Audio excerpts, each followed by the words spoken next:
obrigado ao host pela apresentação. Mais uma vez agradeço a presença de todos. Quase boa tarde, boa noite, né? Então, depois desse fantástico compartilhamento de conhecimentos, nunca é demais lembrar, não é, Elamir? Fez a assinatura, ganhou o cockpit. É ou não é? Ela já sabe, né, pessoal? Enquanto o microfone não chega na primeira pergunta, eu queria fazer aqui uma pergunta, uma provocação, talvez, falando de custos e convencimento do board ou do C-Level, como o Igor falou agora no final, e com muita propriedade. Chega no board, chega lá no C-Level, diz que tá caro, né? Começa o choro. Então, na sua empresa, o investimento ele é só apropriado como custo no teu setor ou nas áreas clientes? Porque você está carregando piano para todo o resto da empresa, você como área de negócio, né? Então, eu queria deixar essa pergunta para vocês e talvez enriqueça aí o convencimento de todos ao pedir ou a passar o Pires lá no C-Level. Deixo essa primeira pergunta aí para vocês. Posso começar aqui a falar?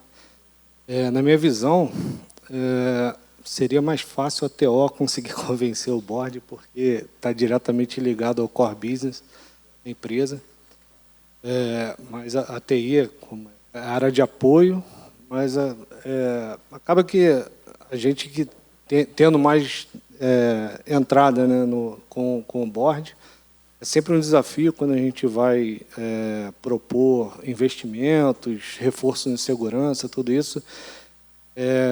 A gente tem que explicar para alguém que não conhece absolutamente nada de tecnologia, não entende o que a gente fala, e aí a gente tem que conquistar a confiança deles, que a gente não está pedindo coisas assim, luxos, não está reclamando demais das coisas, apesar de hoje a tendência, são todas as empresas, no ano passado eu estava no evento, todas as empresas estão falando que a ordem é reduzir custos, fazer mais com menos, e nesse contexto aí de aumento no risco cibernético, regulação, tudo isso, a gente acaba tendo que fazer mágica, uma equipe enxuta, com dificuldade de profissional no mercado, com um ambiente totalmente complexo. Então, tem que rebolar para conseguir convencer. Tem um outro ponto, né, que a gente vem trabalhando, né, eu e o Igor, a gente dá muito suporte para o pessoal dos novos negócios, na formatação de bid para leilão. Então, a EDF hoje ela entende que a cibersegurança ela tem que vir de projeto, ela tem que vir de full. Só que quando a gente levanta um OPEX, né, no valor que para projeto que não tem uma relevância tão grande, as pessoas pensam que vai inviabilizar o negócio. Só que como a gente fala do setor elétrico, e a gente tem uma regulamentação por trás disso, né, esse custo, né, da cibersegurança, esse OPEX que é gerado, ele deve sim estar incluso, né, na formatação do BID, por exemplo, né, e isso está ocorrendo. Né, no último leilão que a gente foi contemplado com a subestação na cidade do Campo dos Goitacazes, já está incluso né, o OPEX para a gente ter um monitoramento 24/7, a gente conseguiu colocar no projeto firewalls redundantes, então, assim, a EDF entendeu que esse custo ela vai ter que ter para todos os projetos. Mas, mesmo entendendo isso, eles se questionam toda vez que a gente levanta o valor e fala qual o valor vai ser, e eles sempre perguntam se a gente consegue entregar o mesmo trabalho com um valor muito menor. E a gente sabe que quando a gente fala diretamente de tecnologia, é extremamente difícil você entregar o mesmo trabalho com a mesma qualidade com um valor muito baixo. Né? É praticamente impossível a gente chegar nesse ponto. Então, além, né, dos resultados que eu apresentei anteriormente, esse é um resultado muito positivo, porque ela entende que todos os projetos precisam nascer com a cibersegurança incluída, então o custo, mesmo eles reclamando bastante, ele já está embutido no projeto. Legal. Lucas, quer falar alguma coisa? Bom, eu entendi seu argumento, Léo, acho que faz todo sentido. Hoje, até extrapolando um pouco para fora da cibersegurança, a minha área, especificamente na Braskem, ela trata de cibersegurança, de sistemas de automação e de infraestrutura, né? Então, licenças de software, por exemplo, também caem sobre a nossa área. Então, e são softwares, por exemplo, historiadores industriais, que engenharia de processo, engenharia de manutenção, laboratório, outras áreas industriais também usam, e esse custo cai sobre a gente. Então, de fato, é um argumento que é convincente, eu acho. Enfim, se essa analogia talvez ajudar, eu acho que é interessante utilizar. Lá na Braskem, eu acho que a gente tem uma certa sorte assim de ter uma liderança que tem conhecimento da importância do tema, e a gente consegue realmente investimento e priorização quando a gente tem precisado. Claro que tem toda uma questão de restrição orçamentária por outros motivos que impedem a gente de avançar o tanto quanto a gente gostaria. Mas hoje, particularmente, a gente não tem tanto esse desafio. Mas eu acho que é um bom argumento fazer essa analogia aí de licenciamento de software, mostrar essa importância de, ok, o que a gente faz é a gente que está implementando, a gente está arcando com custo, mas isso tem um resultado para a empresa como um todo, né? E o retorno de investimento é sempre um pouco difícil de definir quando a gente trata de cibersegurança, né? Porque a gente tem que definir do ponto de vista do quanto a gente está economizando, se algo se materializar e a gente conseguir nos proteger, né? Então, levando por esse ponto de vista, eu acho que é um argumento interessante de usar. Obrigado. É uma pergunta que tem funcionado muito e deve ser feita para o board ou para o C-Level. Perguntar para ele, numa escala de 0 a 10, na área de negócio, quanto vale a cibersegurança? Deixar essa reflexão para vocês. Temos perguntas já aí? Vai lá. Enquanto não fazem a pergunta, eu gostaria de complementar um pouco, realmente Vai lá, fica à vontade. Concordando com o que o Lucas mencionou, que é realmente complicado, né, numa reunião com a diretoria, mensurar esse custo-benefício, né? Até porque o benefício ele não é muito visualizado, porque a gente está tratando, né, de um orçamento para impedir um ataque cibernético. Então, você não vai ver esse benefício ali, você não vai poder demonstrar esse benefício na reunião. Eu acho que o maior desafio é realmente conseguir mostrar isso para a diretoria. Conseguir ali, através de simulações, de demonstrar ali o que pode ocorrer num ataque cibernético. Você mostrar uma simulação de uma planta parando, eu acho que isso tem um certo resultado na diretoria, porque realmente quando você fala o benefício, eles não vão ver o benefício ali. A gente não tem como você mostrar o benefício de um ataque que ainda não aconteceu. Perfeito. O que você pode mostrar é o que não vai acontecer, né? O que vai impedir liberando esse orçamento. Perfeito. Léo, complementando, né? Eu acho que um dos desafios também da evolução do cockpit, né? Lá com os relatórios mensais, sim, você vê muito dos pedidos dos clientes de mostrar e fazer um marketing interno das atividades que a gente, enfim, o departamento está atuando, né? É importante, porque lá no início, quando a gente tinha um número puro, né? Hoje a gente tem mais informações complementares de ações a serem tomadas. Às vezes a gente tinha algum questionamento de: poxa, mas a gente só teve, sei lá, 3 alertas num mês? Basta um, né? Estão trabalhando para ter só... Pô, ainda bem, né? Hoje não teve nenhuma invasão. Pô, graças a Deus, né? Mas fora isso, brincadeira. Dando visibilidade, né? A gente tem a informação em si justamente para, de certa forma, é um endomarketing, vamos dizer assim, das atividades. Entendi. Perfeito. Ótimo. Boa tarde. Boa. É o Thiago da Ambev falando aqui. Minha pergunta é para o Lucas, da Braskem. Lucas, vocês definiram alguns KPIs para serem acompanhados junto ao seu time de planta, junto aos Champions? Se vocês definiram, quais foram eles e como funciona essa rotina para você fazer o acompanhamento da evolução dos KPIs e tudo mais? Se eles simplesmente reportam ou se vocês definiram algumas reuniões periódicas para fazer esse acompanhamento com cada planta? Como funciona essa dinâmica? Tá, atualmente, assim, no programa de Champions, a gente faz um acompanhamento das atividades em andamento, que a gente espera deles, então é basicamente uma porcentagem de conclusão das atividades, né? Mas a gente tem KPIs de cibersegurança, que na verdade lá a gente chama de KRIs, que são Key Risk Indicators. que a gente é obrigado a reportar, na verdade, por causa da priorização do risco corporativo de cibersegurança. Então, esses são indicadores que a gente reporta para o Conselho mensalmente. Até Rafael e Elami estão bem familiarizados, porque são eles que nos fornecem esses indicadores. Atualmente, dentro de OT, a gente tem 3. O primeiro deles é o nosso... A gente utiliza a Clarity, né, como ferramenta de IDS. A própria ferramenta fornece uma nota que eles chamam de Hygiene Score. Então, é o higiene do seu ambiente, né? A gente usa isso como indicador. A gente tem uma meta lá do quanto aquilo, na faixa que a gente quer alcançar.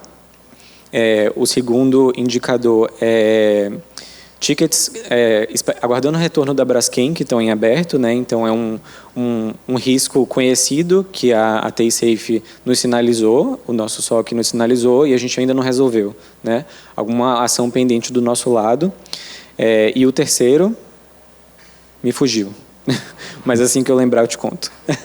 Mas, enfim, a gente tem esses 3 indicadores que a gente reporta para o Conselho mensalmente. Tá? Do programa de Champions, como ele é tão novo, isso está em construção. Tá?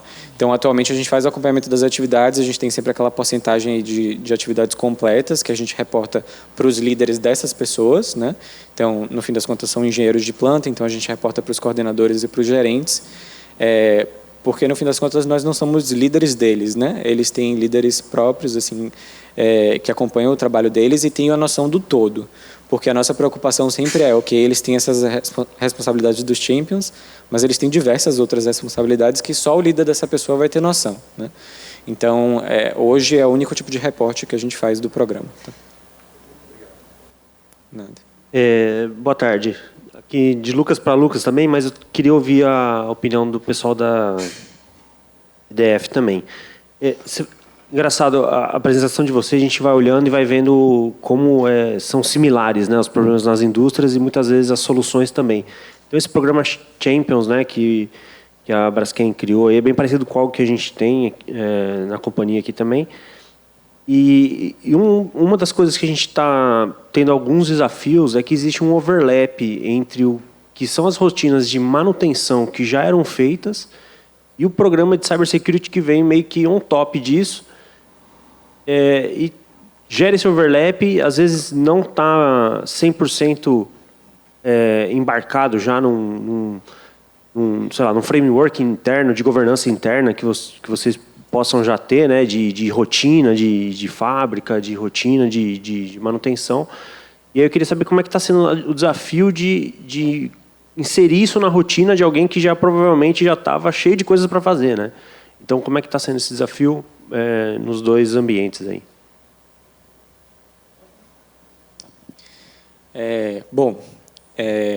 A forma como a gente... eu tenho 2 respostas para essa pergunta. Primeiro, essas pessoas que estão atuando atualmente como champions, né, são os nossos engenheiros, geralmente que a gente chama de engenheiro focal de planta, né, aquele engenheiro de automação que é responsável por aqueles sistemas. De fato, eles têm umas rotinas, muitas dessas atividades, como, por exemplo, verificação de backups, já é intrínseco às atividades dessa pessoa. Né? O que a gente faz é apenas uma formalização e define uma periodicidade dessas verificações. Então, ao invés de você fazer isso, sei lá, se a pessoa faz todo no meio do ano, ela vai fazer dentro da rotina que a gente definiu para casar com o acompanhamento que a gente faz. E a outra questão a gente tem parceiros também, a Braskem tem uma cultura de terceirização forte, né? Então nós temos muitos parceiros que apoiam no ambiente de automação.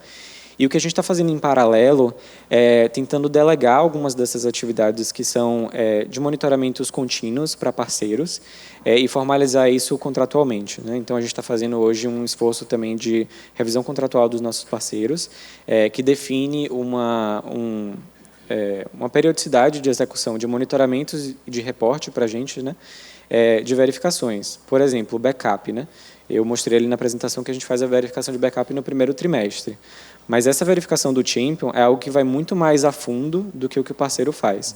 Então, a gente vai ter a rotina ali do dia a dia do parceiro, de executar o backup, de colocar a evidência em tal lugar. Mas o que o Champion vai fazer ele vai analisar o processo end-to-end, né? A gente tem um processo de backup que sai desde o ativo lá, vai ser armazenado numa fita, vai ser levado para um data center externo da Braskem. Então, isso é o que o Champion vai olhar no detalhe, ele vai verificar se a frequência daquilo está adequada, ele vai verificar se o DRP que a gente tem daquela unidade está coerente com a realidade da planta. Então, é um trabalho muito mais detalhado, né, do que aquilo que eles fazem já na rotina deles. Então, não anula o que eles fazem no dia a dia, não anula o que os nossos parceiros fazem, mas a gente define isso para a gente conseguir chegar mais no fundo, ali no detalhe, e conseguir, enfim, chegar a conclusões maiores do que só ter aquele monitoramento ali do que o parceiro já nos fornece hoje em dia. Vamos lá. A IDF, igual eu mencionei, são 3 sites. Então, quando a gente compara com a Braskem, que tem N sites no Brasil, nosso controle consegue ser um pouco direto com o técnico de campo, com o analista de campo. Então, é difícil você colocar mais atividades para ele fazer no dia a dia dele. Isso é, de fato, um grande desafio. Mas a gente precisa trabalhar junto com a coordenação e com a gerência, né? Isso acaba sendo top-down, porque precisa ser feito. E quando você coloca para o gerente que, se ele não fizer os backups que ele tem que fazer, um exemplo, imagem de estação de engenharia e estação de operação, né? A gente faz a imagem completa do HD. Isso a gente passa para a gerência, e a gerência ela entende que tem que ser feito, e ela vai conseguir organizar dentro das atividades do analista para ele conseguir entregar aquele trabalho para a gente. Quando eu mencionei na apresentação que a gente fez, capacitou mais de 100 pessoas do operacional e manutenção, isso foi top-down, foi diretoria com gerência, e o que eu fazia? Recebia os insights da IDF, da TaySafe, desculpa, falando qual o percentual que cada operador técnico fez do treinamento, eu cobrava a gerência cobrava eles. Em alguns pontos é extremamente difícil ficar somente na conversa e em solicitações informais. A gente precisa, de fato, validar isso por e-mail, validar com a gerência, com a diretoria e ter o apoio deles. E se a gente não tiver o apoio da diretoria e da gerência, a gente não vai conseguir avançar. E na hora que tiver algum problema com algum equipamento de campo, a engenharia vai precisar ir a campo, a gente vai precisar do backup e não vai ter. Então, assim, é um desafio muito grande colocar mais atividades, mas, infelizmente, não tem o que fazer. A gente não consegue subcontratar para poder fazer isso, a gente precisa deles, eles que são os especialistas nos equipamentos. E tem um outro ponto que a gente trabalha na EDF, que é meta compartilhada. Então, anualmente são revisadas metas para aquele ano para o bônus. Então, quando a gente fala que vai ter um bônus, e isso está ligado diretamente a valor que o funcionário vai receber, a gente insere uma meta. Por exemplo, eu tenho minhas metas pessoais, que é relacionada à cibersegurança, então eu tenho que entregar aquilo, e isso a gente conseguiu colocar junto, por exemplo, com a TI. Então, eu e o Clefs, a gente tem metas compartilhadas, então a gente vai trabalhar para entregar isso. Então, acaba que é difícil, mas sem o apoio da diretoria e da gerência, a gente não vai conseguir. E se, por exemplo, no seu caso, não está conseguindo avançar com essas atividades de cyber, o trabalho de conscientização ele é fundamental para isso, e ele tem que começar de cima para baixo. A diretoria ela tem que entender que é importante fazer, e se a gente parar a operação, por exemplo, se perde muito dinheiro. Então, acaba que a gente tem que trabalhar em colocar esse medo na gerência e na diretoria, e que, se não for feito, esse custo vai sair por ele, porque você fez o seu papel, que era informar, você não tem gestão sobre essas pessoas. Ele precisa te ajudar a que você consiga realizar o trabalho. Não vai assumir o custo, né? Aproveitando o gancho, é interessante que esses controles internos sejam extrapolados para a cadeia de fornecimento também.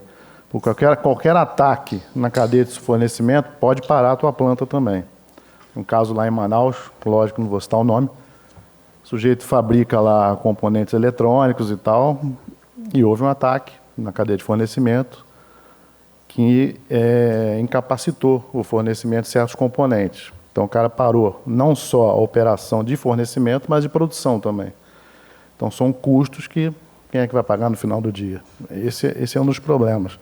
Então, vocês devem exigir dos fornecedores que se certifiquem também e que atinjam esses KPIs que vocês tanto exigem internamente. Mais perguntas ou não? Léo, só um momento. Eu queria só cumprir minha promessa ali de falar o último indicador que eu esqueci. É de chamados abertos de criticidade alta, tá? Então, nossa meta sempre é 0, lógico, né? Então, se tiver 1 ou mais de 1, isso é reportado para o conselho junto com uma justificativa, né? O que foi que ocorreu, como é que a gente respondeu. Então, esse é o terceiro indicador. Tá? Boa tarde. A pergunta para a EDF. Vocês comentaram que, quando foram começar a gestão de ativos, abriam o painel e, enfim, colocavam todos os ativos ali para poder inventariar tudo. Eu queria entender melhor qual é a dimensão das plantas que vocês têm, para entender também como é que foi a carga de trabalho associada a isso. Quantas pessoas, quanto de dinheiro, como é que vocês levaram isso para a diretoria? Tá, vamos lá. Para a Marlin Azul, né, fui eu que fiz. Marlin Azul, quando a EDF iniciou o projeto de Marlin Azul de operar e manutenir, estava em fase de obra. Então, antes de começar o comissionamento, eu que fiz todo o levantamento. É uma planta grande. E qual que é a estratégia que eu utilizei para poder conseguir fazer esse mapeamento? Por áreas. Então, planta de tratamento d'água. A gente fez o levantamento completo, abre o painel, identifica tudo que tem de automação e que, de fato, é importante para a operação. Porque, quando a gente olha a cibersegurança, ela precisa entregar, no final do dia, a disponibilidade. Então, se eu tenho CPU redundante, cartões de I/O, eu preciso ter isso tudo mapeado, porque depois eu preciso pedir compra disso. Então, quando você tem um incidente e corrompeu o firma de uma CPU, eu preciso ter ele em estoque. Então, a maneira que eu consegui fazer isso foi mapeando. Perde-se muito tempo, não vou dizer que perde-se muito tempo, mas toma muito tempo fazer esse levantamento completo. Mas a automação, a elétrica, enfim, se você for mapear, por exemplo, uma sala de relés de IED, você não faz a substituição desses itens com frequência, né? Demora muito tempo. Então, quando você faz um levantamento bem feito desde o início, você só precisa depois atualizar o seu estoque, né? Verificar tudo que você tem em estoque. Na Norte Fluminense, quem fez foi o Calegari, Sinop foi o Rosemi, que está aqui. São vários dias que você vai ter que estar à frente no campo para poder fazer essas atividades, e isso você consegue casar com as OS de manutenção. Então, durante a rotina do técnico de manutenção, do analista, ele tem as inspeções no painel. Então, durante esse período de inspeção, ele pode utilizar desse tempo para poder fazer o levantamento, e isso é planilhado.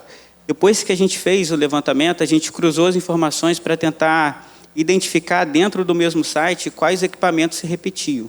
Em Marlin Azul, por exemplo, a gente utiliza muito Siemens. Então, eu tenho N painéis com Siemens e os equipamentos se repetem dentro desses painéis. Então, quando a gente faz esse levantamento, a gente busca unificar toda essa lista para que, quando você for pedir sobressalente, você não pedir por área. Você vai pedir sobressalente por sistema Siemens, ROC ou ABB, porque, senão, se você não faz dessa forma, for pedir por área, você vai pedir o mesmo sobressalente para o X, para o Y, para o Z, só que ele se repete. Então, a ideia foi otimizar, né, de fato, ter uma lista completa da usina, só que separado por área. Porque, pelo menos para mim, né, no caso, quando eu separo por áreas e eu vou finalizando cada área, isso vai acabando me motivando, porque eu comecei terminei, e assim eu vou fazendo. Chega um dado momento que você, de fato, termina. Se começar de forma aleatória, parece que é infinito e não vai acabar nunca, sabe? Então, foi essa a estratégia que a gente utilizou. E, em Sinop e Norte Fluminense, o apoio do pessoal de campo, porque a gente, de fato, não consegue estar presente em todos os sites, e eles fizeram todo esse levantamento, e a gente hoje tem tudo mapeado. Complementando aqui, voltando também um pouco na pergunta anterior, essa gestão tem que até um pouco de negociação também com as gerências das áreas.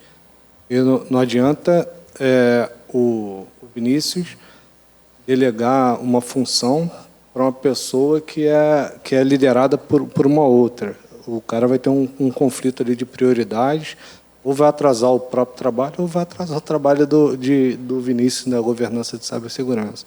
Então, é isso que a gente tem que vir por cima para o cara ter um líder só, e aquela história de cachorro com 2 donos morre de fome, né?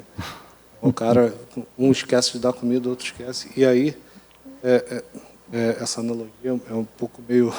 não é muito adaptada, mas essa gestão e essa estratégia de responsabilizar a liderança, eu acho que faz bastante sentido. Caso claro de dividir para conquistar, né? Alguém mais? Não? Bom, então, por favor, o host retorna e vamos para o que interessa agora, né? Muito obrigado a todos. Vamos encerrar o primeiro dia. Vocês foram resilientes aí, fantásticos. Vamos lá para o que interessa agora. Uma salva de palmas.